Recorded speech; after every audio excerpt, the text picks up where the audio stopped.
राज्यामध्ये पावसाळी अधिवेशन सध्या सुरू असून अन्न औषध प्रशासनाचे आयुक्त तुकाराम मुंढे यांच्या धडक कारवाईचा मुद्दा विधानसभेमध्ये पुन्हा एकदा गाजला। विरोधी पक्षातील अनेक आमदारांनी तुकाराम मुंढे यांच्या कामाचं कौतुक करत त्यांच्या बदलीचा निर्णय घेऊ नये असा टोला सरकारला लगावला। यावेळी या अधिवेशनामध्ये शिवसेना उद्धव बाळासाहेब ठाकरे पक्षाचे आमदार सुनील प्रभू यांनी दूध विक्रेत्यांच्या अडचणीचा मुद्दा सभागृहामध्ये उपस्थित केला। एफडीएने प्लास्टिकच्या पिशव्यांमध्ये दूध विक्रीवर बंदी लागू केल्यामुळे हजारो दूध उत्पादक आणि विक्रेते अडचणीत येणार असल्याचं त्यांनी सांगितलं। सुनील प्रभू म्हणाले, पालघर, वसई, आरे कॉलनीसह राज्यातील अनेक भागांमधून तबेल्यामधून दूध शहरामध्ये आणून विकलं जातं। हजारो कुटुंब अनेक वर्षांपासून हा व्यवसाय करत आहेत। अचानक प्लास्टिक पिशव्यांवर बंदी लागू केल्यास आज तयार झालेलं दूध कसं विकायचं?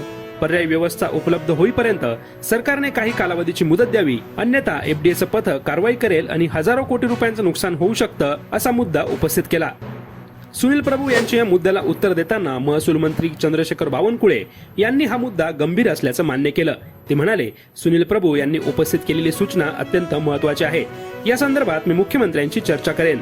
तात्काळ बंदी लागू करून राज्यामध्ये हाहाकार माजवण्यापेक्षा काही कालावधीची मुदत देता येईल का यावर सरकार विचार करेल आणि मग चर्चा झाल्यानंतर सभागृहामध्ये याबाबत निवेदन सादर करण्यात येईल असं उत्तर चंद्रशेखर बावनकुळे यांनी दिलं।